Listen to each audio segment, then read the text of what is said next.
E tu, quem és, que dizes de ti mesmo? Meus amados irmãos, podem sentar-se.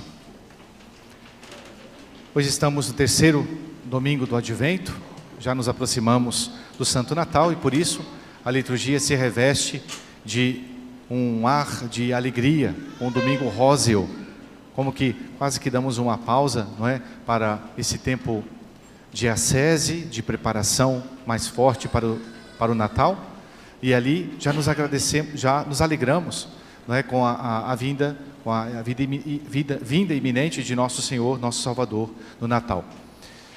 Mais uma vez a igreja quer apontar-nos coisas importantes para que nós nos preparemos, portanto, para a chegada de Jesus. É certo que Cristo vem, é certo que nosso Senhor virá a mim e virá a ti.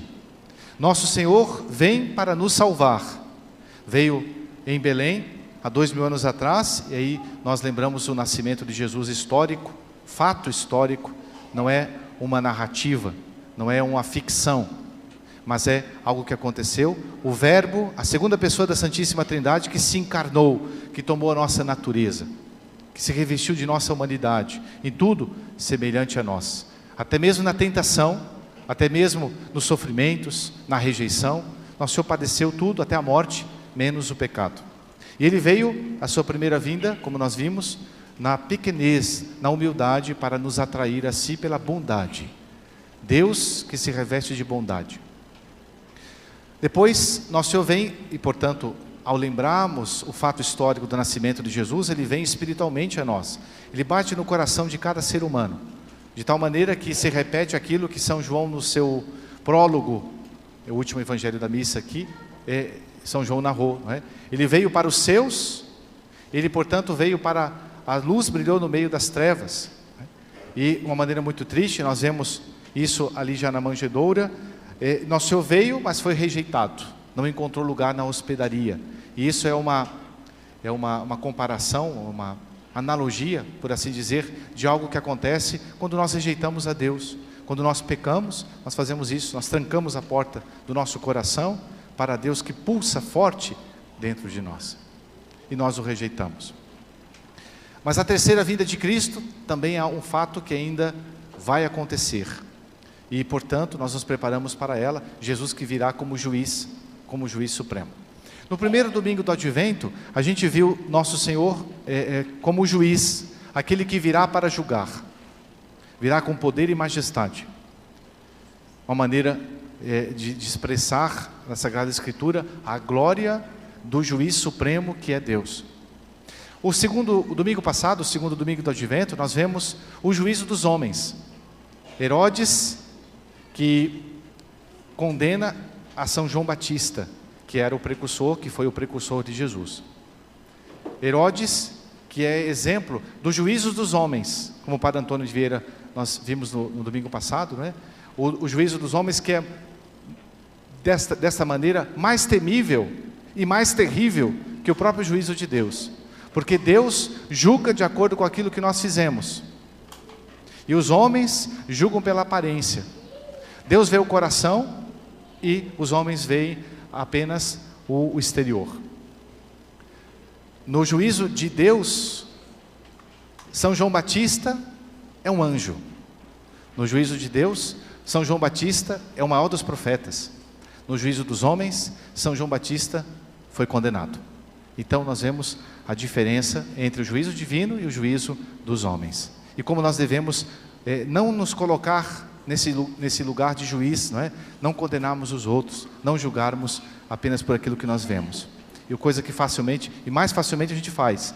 Como dizia Santa Teresa d'Ávila, nós mais facilmente pensamos o mal dos outros do que o bem. E nesse domingo, finalmente, a gente vê não só o juízo, não mais o juízo divino, o juízo das pessoas, mas o juízo que nós temos de nós mesmos. Que diz os homens, que diz de ti mesmo, né? Quem és? Numa única questão, duas perguntas. É interessante que parece ser uma mesma coisa, né? Que dizes ser, quem és? E aquilo que você pensa de si mesmo. Parece ser uma mesma coisa, mas não é. Uma coisa é aquilo que a gente é na realidade, e outra é aquilo que a gente diz ser.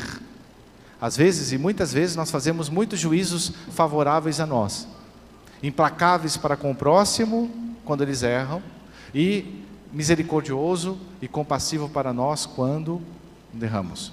Então, por isso essa questão dos emissários dos judeus, né, para São João Batista. Quem tu és? E que dizes de ti mesmo?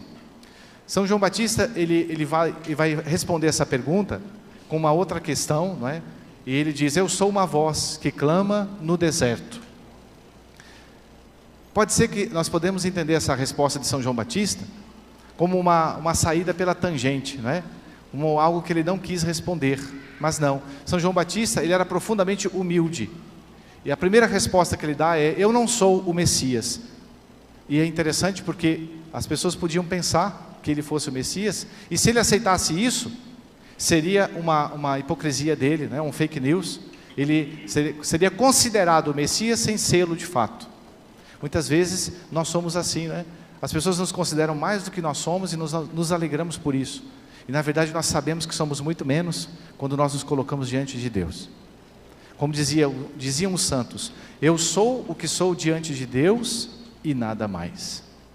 Ou seja, o que vale é o conceito que Deus tem de nós, aquilo que a gente é pessoalmente diante do Senhor e nada mais, com os nossos pecados, com as nossas misérias. E as pessoas, os emissários, perguntaram então você é um Elias, o profeta Elias que ressuscitou, né, de acordo com as profecias? Ele falou: não. Você é um profeta? E ele disse: não. Então quem és? Que dizes de ti mesmo? E ele diz: eu sou a voz do que clama no deserto. Veja, São João Batista diz aquilo que ele faz, mas não diz o que ele é. E o padre Antônio Vieira pergunta: por quê? Por que ele faz isso? Porque nós somos aquilo que fazemos. E o que São João Batista faz? Ele clama, ele prega o reino de Deus, ele aponta para Jesus, né? Nós também devemos responder a Deus um dia com aquilo que nós fazemos. Nós somos, seremos aquilo que as nossas obras dizem que nós somos. Quais são as nossas obras? São boas?